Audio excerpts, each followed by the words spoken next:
Bangga Magelang berikan solusi.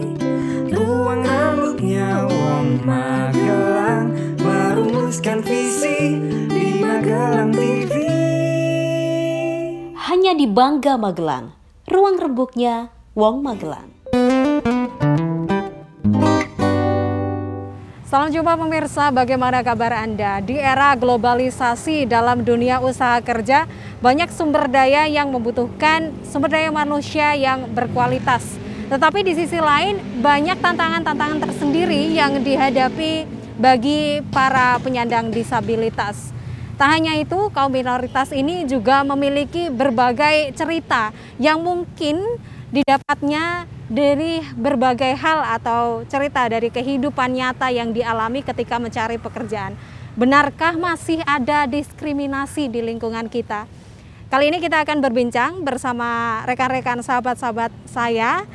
Ada Mas Henry Hernowo di segmen pertama dan nanti disusul ada Mas Edi Susanto, Bapak Kasian dan juga Ibu Dwiyani. Bersama saya Putri Ramadhani, pemirsa hanya untuk Anda, inilah Bangga Magelang, ruang rembuknya Wong Magelang. Merumuskan visi di Magelang TV. Hanya di Bangga Magelang, ruang rembuknya Wong Magelang. Baik pemirsa, seperti yang tadi saya sampaikan, saat ini saya bersama Mas Henry di alun-alun Kota Magelang. Mas Henry ini ternyata tadi kita ngobrol sedikit, rumahnya jauh banget untuk mencapai ke tepatnya di pusat kota Magelang ini membutuhkan harus beberapa kali naik kendaraan umum hingga tiba di sini. Butuh berapa jam Mas kira-kira? 1 jam? Tergantung ya, kalau kendaraan umum di Magelang saya kira agak sulit, jadi kadang sampai 1,5 jam. Sampai 1,5 jam, bayangkan. Betul, karena memang apa ya, salah satu kendalanya menurut saya adalah sistem transportasi di sini memang agak rumit ya untuk disabilitas dengan jadwal yang tidak pasti. Lebih-lebih ini pandemi juga, armadanya berkurang. Betul. Jadi tapi luar biasa sekali semangat Mas Henry hingga sampai di sini. Dan Mas Henry baru saja melakukan audiensi bersama teman-teman yang lain. Betul. Dan juga ini sebenarnya menjadi isu yang sangat sensitif ya Mas Henry ya. Betul. Jika orang tidak mengetahui dengan jelas atau gamblang kasusnya, Betul. mungkin hanya sekilas saja, wah itu memang banyak dijumpai. Tapi kalau Mas Henry lihat sendiri seperti apa? Mas Henry melihat diskriminasi terhadap sahabat-sahabat difabel gitu di lingkungan sekitar. Mungkin kalau dibilang diskriminasi itu karena pada dasarnya mereka tidak tahu. Tidak tahu, kemudian berkembang menjadi berasumsi, tidak bertanya atau tidak mencari informasi. Jadi mereka mengenakan asumsi mereka. Asumsi sendiri ya? Iya, dan asumsi berikutnya, asumsi itu berubah menjadi stigma yang memberikan kita label. Bahwa disabilitas itu A, disabilitas itu B. Gitu. Berarti itu sebenarnya lebih ke pemikiran ya Mas ya. Tadi asumsi yang dimulai dari asumsi karena ketidaktahuan. Jadi sebenarnya ketidaktahuan itu harus dipecahkan. Dan ya, itu menjadi masalah bersama. Dan bahkan hal-hal tersebut juga terjadi bukan hanya kepada orang-orang dengan label background pendidikan yang kurang, tetapi dengan label orang-orang yang bahkan memiliki pendidikan yang mumpuni. Atau kita bilang well educated ya Mas Henry ya. Jadi kalau kita melihat begini, disabilitas itu adalah sesuatu yang kompleks. Betul. Kenapa kompleks? Belum tentu orang yang berpendidikan tinggi bisa paham. Kalau dibilang mereka itu terpapar dengan banyak informasi, belum tentu mereka langsung paham. Begitu pula orang yang religius, yang punya hati mulia, yang imannya tinggi, belum tentu juga paham akan isu ini. Betul. Karena memang salah satunya adalah budaya di kita juga yang mengakibatkan salah paham misalkan. Contoh saja, saya orang Jawa. Orang Jawa pasti setiap kali melakukan sesuatu ada ritual, ada proses dari hidup sampai mati. Contoh 7 bulan. Betul. Ubur rampenya banyak, semua menyimbolkan doa. Bayangkan, anak yang diminta adalah sehat, kulitnya putih, semuanya pokoknya punya standar sempurna. Ketika lahir, misalkan keluar saya yang tidak bisa melihat seperti teman-teman yang lain. Akhirnya ada apa? Rasa kecewa dari orang tua, merasa itu aib, merasa ada dosa di masa lalu harus ditutupi.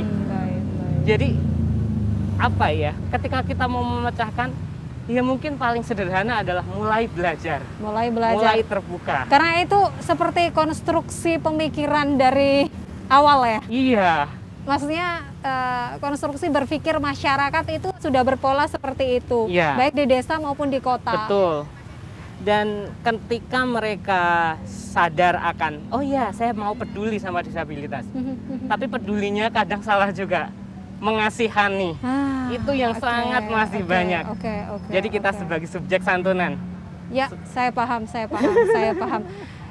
Itu yang kadang perlu diluruskan, ketidaktahuan tadi ya Mas ya. Betul. Ketidaktahuan tadi, jangan sampai ada hal-hal yang membuat niatnya baik tetapi malah justru itu mendiskreditkan. Betul.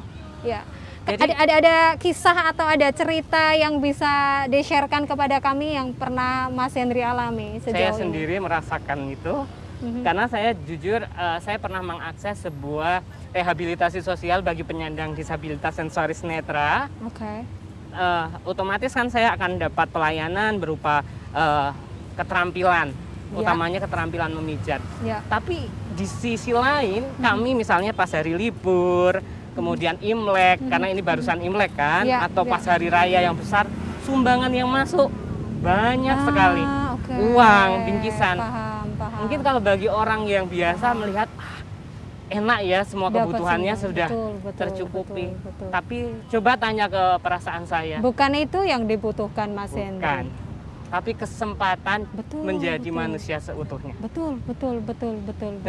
Karena itu hak berwarga negara di Indonesia. Tidak terkecuali siapapun itu. Dan Mas Henry niatnya adalah untuk menjemput hak itu. Betul sekali. Seperti yang dilakukan hari ini, mungkin sekilas jika tidak dipahami secara menyeluruh, secara lebih luas ya gitu. Karena kalau secara kontekstual saja kita membaca edaran tersebut, itu berbunyi salah satunya mendiskreditkan kaum minoritas, sahabat difabel gitu, Mas Henry. Iya. Begitu saya membaca ada kata tidak cacat tubuh, otomatis saya menganggap dua hal. Yang pertama adalah diskriminasi itu sendiri, karena tentu kita kan dikecualikan, dikeluarkan, dibedakan. Akhirnya kan penikmatan terhadap hak-hak kami akan berkurang. Tapi di sisi lain, ini juga masalah pemahaman bahwa orang masih banyak mengasumsikan penyandang disabilitas itu sama artinya dengan penyandang cacat. Itu yang ingin saya garis bawahi. Dua hal yang berbeda dengan paradigma yang berbeda, penanganan yang berbeda. Tentu saja. Gitu loh. Itu yang perlu diedukasi kepada masyarakat. Terakhir, apa yang ingin disampaikan kepada masyarakat seperti Mas Henry sendiri jumpai dan mungkin juga dialami sahabat-sahabat lainnya, bahwa masih ada pemikiran, stigma, ataupun konstruksi berpikir masyarakat yang masih perlu diluruskan. Silakan Mas Henry. Yang ingin saya katakan pertama kali adalah jangan berasumsi. Kalau memang pengen tahu tentang kita, tanya. Termasuk tanya apa yang kita rasakan, apa yang kita butuhkan, apa yang sebenarnya kita mau. Dengarkan kami, pendapat kami, karena kami juga manusia yang punya seutuhnya seperti halnya keinginan, kemudian ingin berpartisipasi juga secara aktif. Artinya apa? Kami ingin mengembalikan kami pada tempatnya, yaitu sebagai manusia. Dan ketika tadi dikatakan berbicara soal pekerjaan, saya sangat senang sekali pernah membaca sebuah buku dari sebuah lembaga dari LSM, bahwa bagi seorang penyandang disabilitas, bekerja itu bukan soal mendapatkan penghasilan, tapi lebih dari itu mengembalikan martabat sebagai manusia. Saya sepakat, mengembalikan martabat sebagai manusia.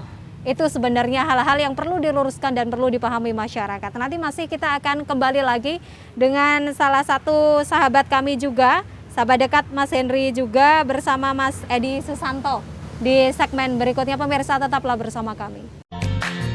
JPM Stream, sebuah aplikasi Play Store yang memudahkan kamu untuk menyaksikan program terbaik dari 30 TV jaringan Jawa Pos TV. Jawa Pos TV, JTV, Padang TV, Simpang 5 TV, Rawanwa TV, Nirwana TV, BTV, Pon TV, Magelang TV. Get your JPM Stream apps now. Bapak pemirsa, Anda masih bersama kami di Bangga Magelang, ruang rebuknya Wong Magelang. Terima kasih banyak. Tadi ada di segmen 1 Mas Henry dan kali ini bersama Mas Edi Susanto. Mas Edi, apa kabar hari ini? Alhamdulillah baik. Baik, alhamdulillah. Mas Edi Susanto ini juga salah satu yang berperan aktif di komunitas difabel Warsa Mundung ya Mas ya namanya. Sama Fodis. Fodis juga. Iya. Gimana ceritanya Mas bisa aktif terlibat dalam berbagai komunitas dan apa sebenarnya yang ingin Mas Edi suarakan? Sebenarnya dulu pertama kali itu tanya-tanya temen apa ada komunitas ini enggak, komunitas ini enggak. Okay. Kalau di Facebook itu banyak ada, ya Mas. Ada komunitas ini gitu. Terus motivasi saya dulu waktu mau ikut komunitas itu untuk menunjukkan bahwa saya itu ada di sekitar lingkungan kita, bahwa saya manusia sama pada umumnya. Iya. Seutuhnya dan Iya. mampu berperan aktif juga Iya. sebagai masyarakat seutuhnya gitu ya, Mas Edi. Iya. Mas Edi hari ini melakukan agenda khusus yaitu melakukan audiensi begitu terkait salah satu edaran yang menyebutkan tentang tentang pendukungan pekerjaan ya Mas Edi Iya. ya. Itu seperti apa Mas tanggapan Mas Edi dengan berlangsungnya audiensi tersebut? Apakah semua berjalan sesuai dengan keinginan dan juga harapan Mas Edi dan teman-teman? Untuk saat ini ya sudah itu. Sudah apa yang saya, dikeluhkan sudah disampaikan untuk, semua ya Mas Edi ya? Untuk menghapus kata stigma penyandang cacat atau apa itu. Itu kan sekarang sudah nggak boleh digunakan kata cacat tubuh atau cacat Betul. fisik.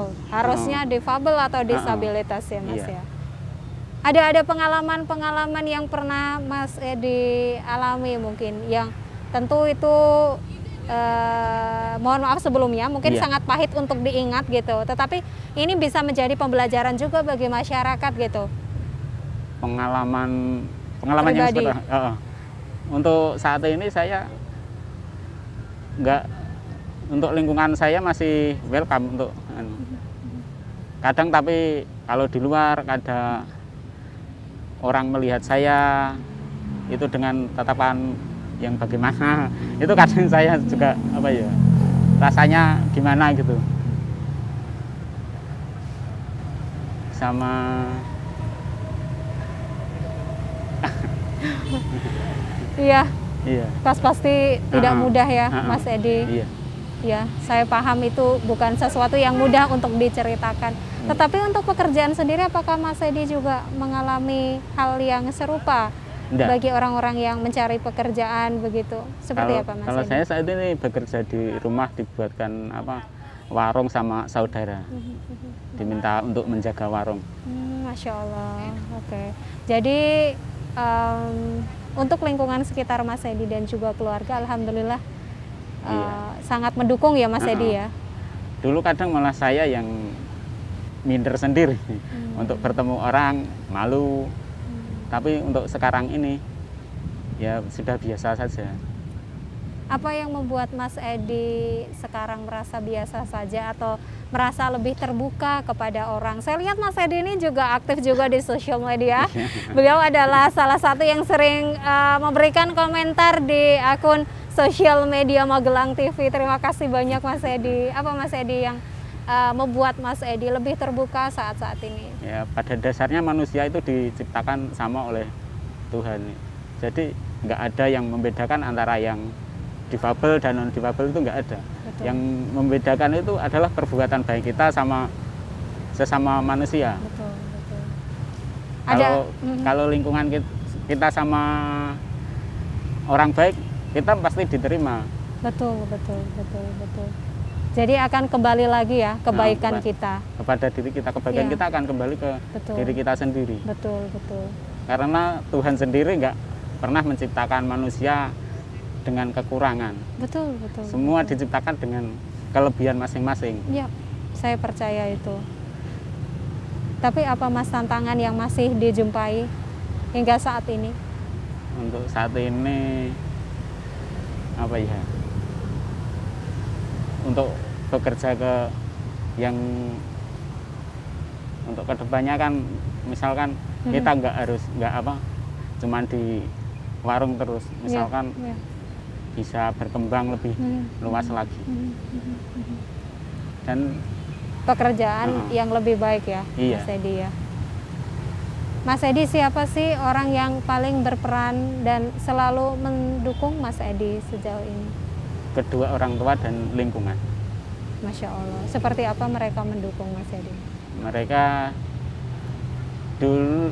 dulunya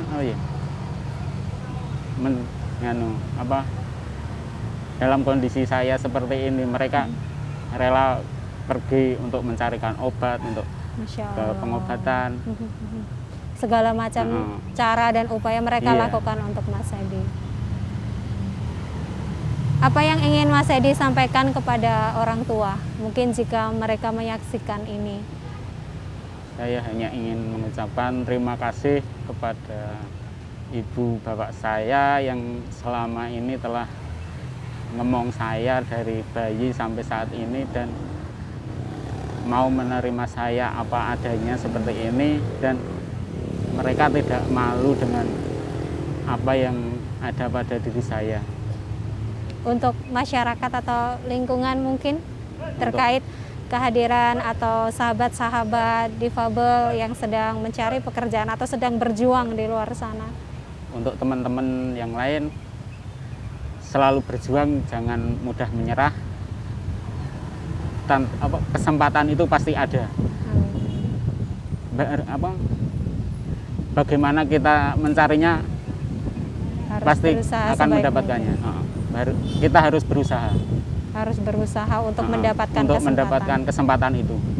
Kalau kita hanya diam saja, kesempatan itu akan pergi, nggak akan datang untuk kedua kalinya.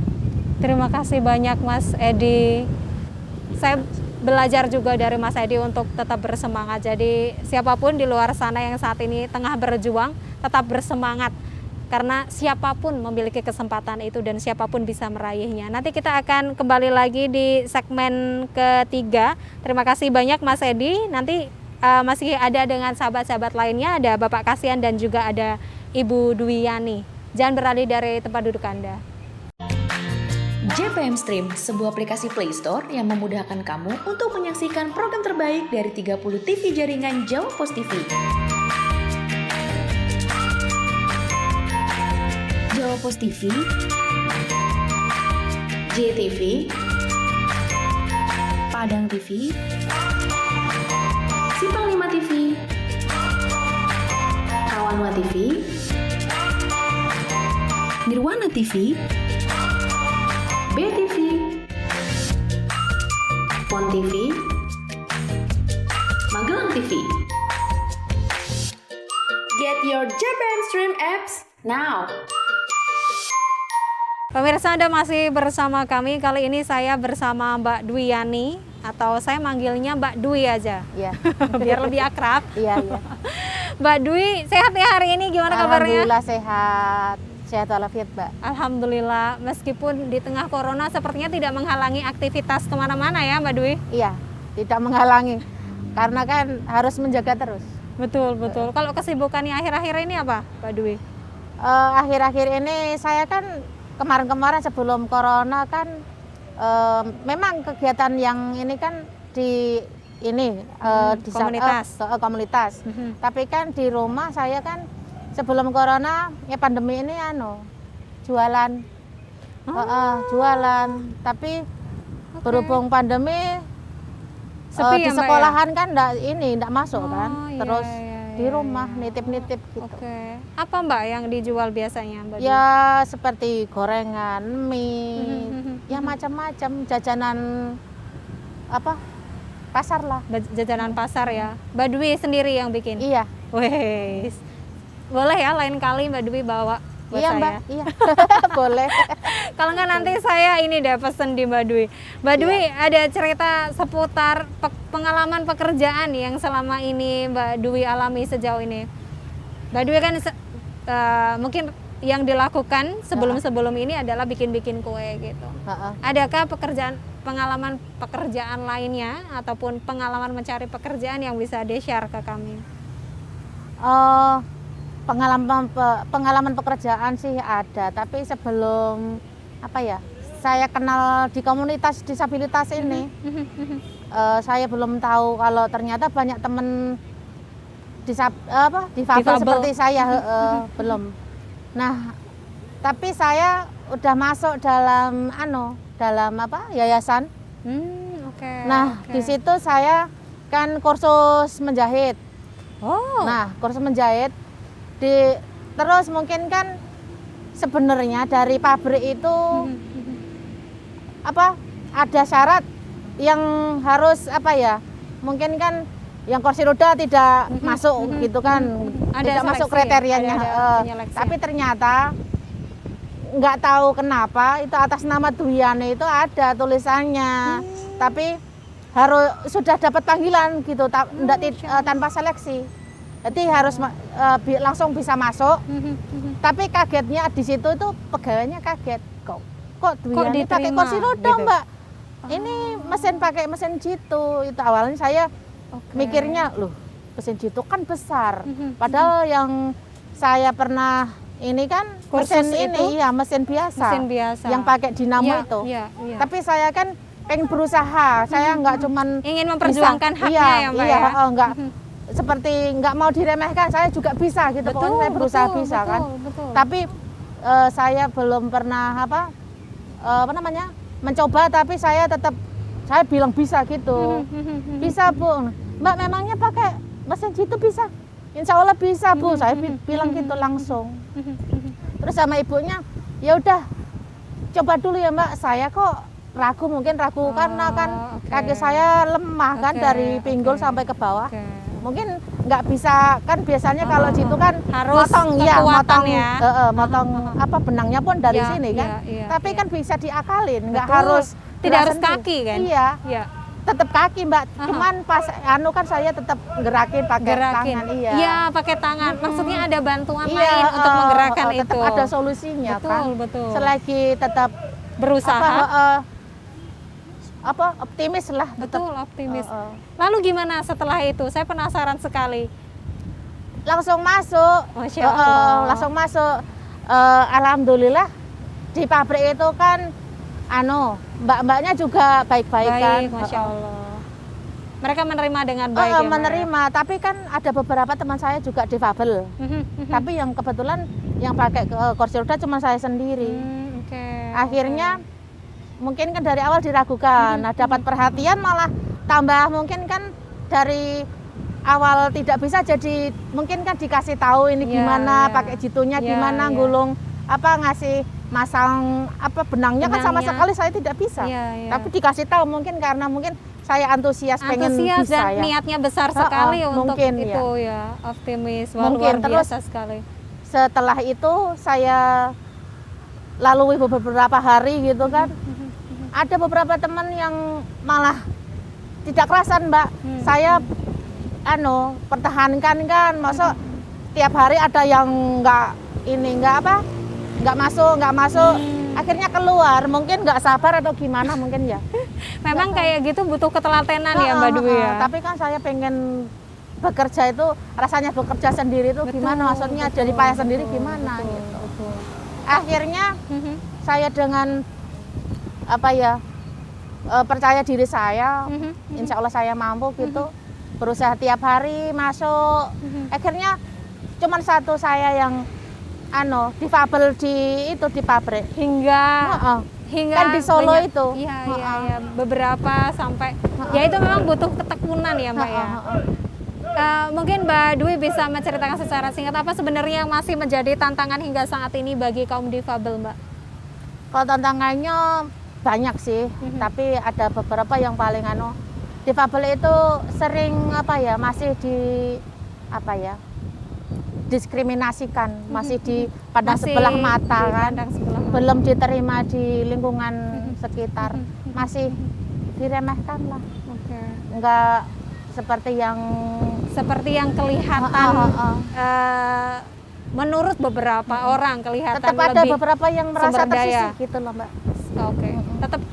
Tetap masih ada di Iya. luar sana dan Mbak Dwi juga menjumpainya ya hal Iya, tersebut. Apa yang ingin disampaikan kepada masyarakat ataupun pemerintah melalui tayangan ini Mbak Dwi? Kami berharap lewat tayangan ini semoga di daerah Magelang khususnya kan, atau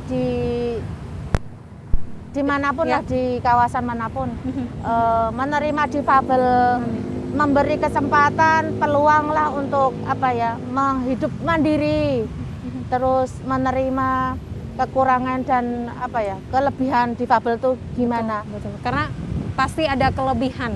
Pasti ada, Karena di semua balik kekurangan diciptakan. pasti ada kelebihan. Betul. Saya juga percaya itu. Terima kasih banyak Mbak Dwi. Sama-sama, Mbak. Semoga kita ketemu lagi di lain kesempatan yang lebih menyenangkan lagi dari Siap. hari ini. Ya. Nanti kita juga akan berbincang di segmen berikutnya bersama Bapak Kasian. Beliau adalah Ketua Komunitas Difabel Warsamundung ya, Iya, iya. Mbak. Tapi sebelum kita ngobrol sama Pak Kasian, akan ada cuplikan berita berikut ini terkait audiensi yang dilakukan teman-teman dari komunitas Difabel. Peluang saya sekarang itu kecil untuk ikut pelatihan. Fisik saya masih bagus. Di era Covid pun pekerjaan sekarang betul-betul untuk kami produksi makanan itu tertutup. Terlebih-lebih mau ikut pelatihan lain tidak ada. Saya juga berpikir begini, kenapa harus dibatasi usia? Kenapa cacat tidak boleh? Nah, itu pertanyaan-pertanyaan saya, bermain di kepala saya. Sejatinya Pak, kalau berpikir secara rasional tentang disabilitas, saya sekarang disabilitas tuli. 0% saya tidak bisa mendengar apa-apa. Saya bisa ngomong kenapa? Dulu saya bisa ngomong sampai kelas 6 SD. SMP kelas 1 sudah tidak bisa apa-apa. Cuma saya lagi membaca, kosakata saya banyak. Ya, tapi saya memahami. Saya itu sering bersaing sama orang dengar. Baru mau lamar satu, pasti sudah ada yang pertama. Sehat jasmani, sehat rohani. Kalah kita, pasti mundur. Ya teman, nggak bisa sudah. Terlebih-lebih surat ini sudah dibuat klasifikasi. Cacat tubuh, cacat sudah tidak boleh, harus disabilitas. Bertindik, bertato, buta warna, berkacamata, patah tulang, embuh ya, pokoknya lah seperti itu. Jadi sangat diskriminasi. Jujur loh Pak, yakin. Sekarang saya sudah 47 tahun, tubuh ini sudah terasa banget. Lelahnya 40 tahun sudah terasa. Masuk 60 tahun. Insya Allah penjenengan semua masuk 60 tahun akan menjadi disabilitas. Telinga menurun, mata menurun, berjalan pasti putu-putunya sudah kiri kanan. Kemudian pelatihan-pelatihan yang ada di Tempuran tentu kami tadi sudah komunikasi dengan Bu Siti sebelum rapat sini. Ini kita coba untuk kita masukkan Pak, pelatihan-pelatihan ada di luar yang ini, karena ini pelatihannya ke Jepang katanya, ke Jepang menggunakan ini, sehingga ini pelatihannya bukan untuk digunakan di sini tapi digunakan di Jepang.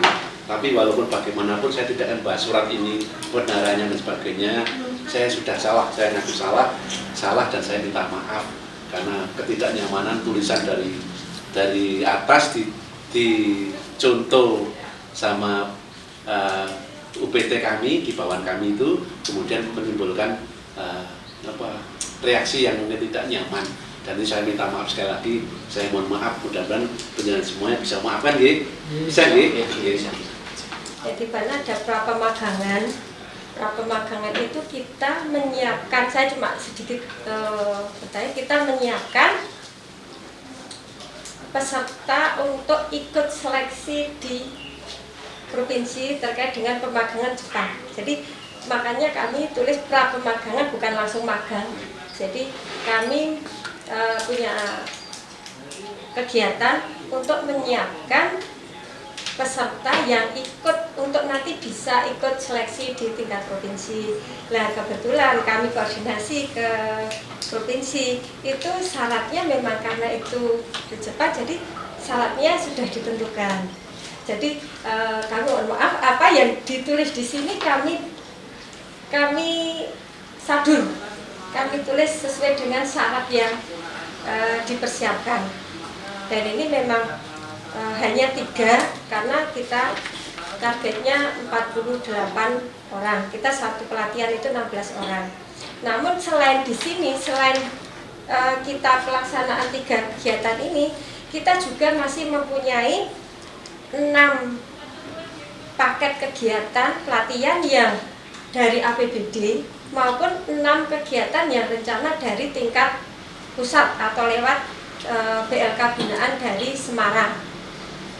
Tapi kegiatan itu baru kita rencanakan karena kita menunggu revisi DIPA atau POK dari Semarang. Jadi rencana pelatihan yang setelah 3 ini nanti sehabis Lebaran. Berarti kita rencanakan Juni sampai dengan Juli dan Agustus sampai dengan September. Untuk pelatihan di kami itu untuk yang lain selain yang 3 itu kita tidak membatasi baik fisik maupun umur. Bapak pemirsa, Anda masih bersama kami di Bangga Magelang, Ruang Rembuknya Wong Magelang. Tadi baru saja Anda menyimak cuplikan dari hasil audiensi teman-teman dari komunitas Difabel Warsamundung.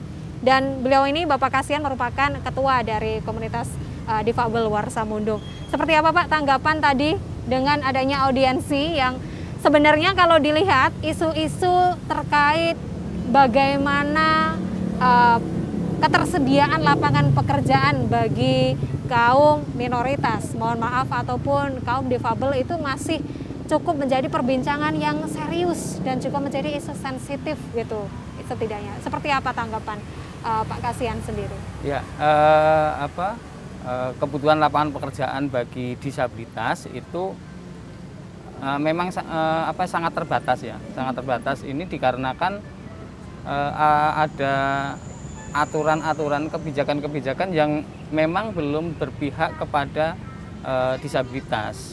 Contohnya yang memicu kami tadi untuk audiensi ke Dinas Tenaga Kerja dan Perindustrian itu adanya surat edaran pengumuman yang mensyaratkan bahwa untuk ikut pelatihan kerja itu diantaranya adalah tidak cacat, kemudian tidak buta warna, tidak patah tulang dan sebagainya, dan itu yang salah satu menjadi penghambat peluang bagi disabilitas untuk bisa mengikuti atau memperdalam keterampilan yang dimiliki untuk masuk ke dunia kerja. Betul. Sepertinya hambatan-hambatan tersebut ataupun tantangan itu masih sering dijumpai ya Pak Kasihan, meskipun sebenarnya sesuai dengan pasal Undang-Undang Nomor 8 Tahun 2016, khususnya di pasal 53 ayat 1 yang dimana pemerintah daerah, badan usaha milik negara dan juga badan usaha milik daerah wajib memperkerjakan paling sedikit 2% penyandang disabilitas dari jumlah pegawai atau pekerja. Ya. Jadi sebenarnya undang-undang itu sudah mengatur baik itu hingga sampai ke daerah itu minimal ada 2%. Tetapi menurut Pak Kasihan sendiri seperti apa realitasnya hingga saat ini? Realitasnya masih minim sekali perusahaan atau instansi yang mempekerjakan disabilitas, dan ini terjadi karena masih tingginya stigma terhadap disabilitas. Jadi anggapan bahwa disabilitas itu tidak punya kapasitas untuk masuk di dunia kerja. Betul. Ya, dan pemahaman tentang konsep inklusi disabilitas itu yang masih rendah di lingkungan kita, baik di dunia kerja maupun di lingkungan sosial kita. Contohnya adalah bahwa sebenarnya disabilitas itu terjadi kan karena hambatan, baik terjadi hambatan karena faktor lingkungan maupun karena faktor sosial masyarakatnya yang tidak memberikan akses untuk disabilitas itu. Ketika hambatan-hambatan itu dihilangkan, kemudian disediakan aksesibilitas untuk disabilitasnya itu kan hilang. Contohnya pengguna kursi roda, ketika semua akses jalan, akses mobilitas itu ramah untuk pengguna kursi roda, dia kan tidak memiliki hambatan lagi untuk mobilisasi. Betul. Jadi sebenarnya selalu akan ada peluang atau selalu ada jalan ya untuk melakukan atau menerapkan undang-undang ini berjalan di mana aja. Tetapi apa yang Pak Kasian lihat gitu? Apa yang masih menjadi jurang? Apa yang harusnya menjembatani jurang ini? Jurang-jurang atau hambatan yang saat ini masih ada. Selain kita paham sendiri, memang tidak semudah membalik telapak tangan untuk merubah konstruksi berpikir masyarakat yang masih berpikir negatif mungkin. Masih stigma itu masih melekat di lingkungan masyarakat kita. Apa yang harus menjadi penghubung atau menjadi jembatan dari jurang ini? Yang harus menjadi penghubung untuk menjembatani permasalahan tentang stigma, meminimalisir stigma terhadap disabilitas itu diantaranya adalah pemerintah memberikan ruang atau memberikan alokasi, memberikan kesempatan kepada disabilitas yang memiliki kapasitas untuk memberikan pendidikan, menanamkan tentang konsep-konsep inklusi disabilitas di semua sektor, baik di lingkungan sosial masyarakat maupun di dinas instansi. Jadi semua memahami tentang konsep disabilitas. Apa sih yang harus dilakukan untuk bisa mengakomodir kebutuhan-kebutuhan disabilitas? Ya, seperti kita ketahui Pak Kasian bahwa undang-undang yang dibuat pemerintah atau regulasi tersebut memang sudah salah satu upaya untuk meminimalisir diskriminasi dan juga bagaimana pemerintah mewujudkan keberpihakannya kepada teman-teman difabel. Tetapi pada kenyataannya untuk mewujudkan itu juga tidak mudah. Dan kita tahu sendiri kalau dari datanya memang kalau yang harusnya itu ada sekian persen dari masing-masing alokasi atau sektor, baik itu BUMN atau yang lain atau sampai ke daerah, itu masih belum mencukupi kuota. Apakah bagaimana Pak Kasian melihat itu? Apakah memang antusias dari sahabat difabel sendiri yang kurang tinggi, ataukah memang sebenarnya itu hanya kata-kata saja, tetapi pelaksanaannya masih sangat minim begitu? Oke, ya. Jadi untuk bisa terlaksananya sebuah kebijakan itu antara kebijakan dengan sasaran program itu kan menurut saya memang harus sinkron, harus berimbang. Jadi katakanlah tidak bertepuk sebelah tangan. Artinya dari satu sisi kebijakan harus berpihak kepada disabilitas, kemudian disabilitas sendiri juga harus meningkatkan kapasitasnya agar memenuhi kebutuhan yang diinginkan itu ya? Memenuhi kebutuhan peluang yang disediakan atau yang ada gitu. Nah, kalau berbicara kebijakan, sebenarnya kebijakan di Indonesia itu sudah cukup bagus dengan adanya undang-undang, adanya beberapa peraturan pemerintah di masing-masing daerah sudah menginisiasi perda dan sebagainya. Cuman adalah permasalahannya salah satunya adalah di pelaksana kebijakan tersebut. Karena itu memang kompleks ya, bukan hanya mengaitkan pemerintah atau instansi terkait, tetapi juga lingkungan. Betul. Itu tadi yang masih menjadi PR besar. Terakhir, apa yang ingin disampaikan kepada masyarakat terkait PR besar yang masih diemban dan masih harus diluruskan pemikiran-pemikiran atau konstruksi masyarakat hingga saat ini? Silakan Pak Kasian. Disabilitas itu ada. Di setiap lingkungan ada disabilitas dan libatkan mereka untuk merencanakan sebuah kegiatan di lingkungan sosial masyarakat semuanya, dari perencanaan, pelaksanaan sampai ke evaluasi, karena yang tahu kebutuhan disabilitas itu adalah disabilitas itu sendiri. Terima kasih banyak Pak Kasian, luar biasa. Saya banyak belajar hari ini bukan hanya sama Pak Kasian, tadi dengan Mas Henry, Mas Edi, Mbak Duyani juga sampaikan salam kepada teman-teman di komunitas juga. Oke, Sehat baik, selalu Mbak Pak Putri, Kasian. ya. Semoga nanti kita Amin. ada kesempatan lagi untuk berjumpa lagi. Amin, amin. Terima kasih Bapak. Seperti apa yang tadi disampaikan Pak Kasian bahwa harus tetap berjuang dan juga optimis karena ada masih banyak peluang di luar sana. Dan yang paling penting libatkan selalu teman-teman difabel di setiap kegiatan yang ada di lingkungan masyarakat. Ini menjadi salah satu pecut penting bagi kita sebagai masyarakat untuk menghilangkan stigma atau diskriminasi yang masih mendominasi pikiran kita. Saya Putri Ramadhani, sampai jumpa.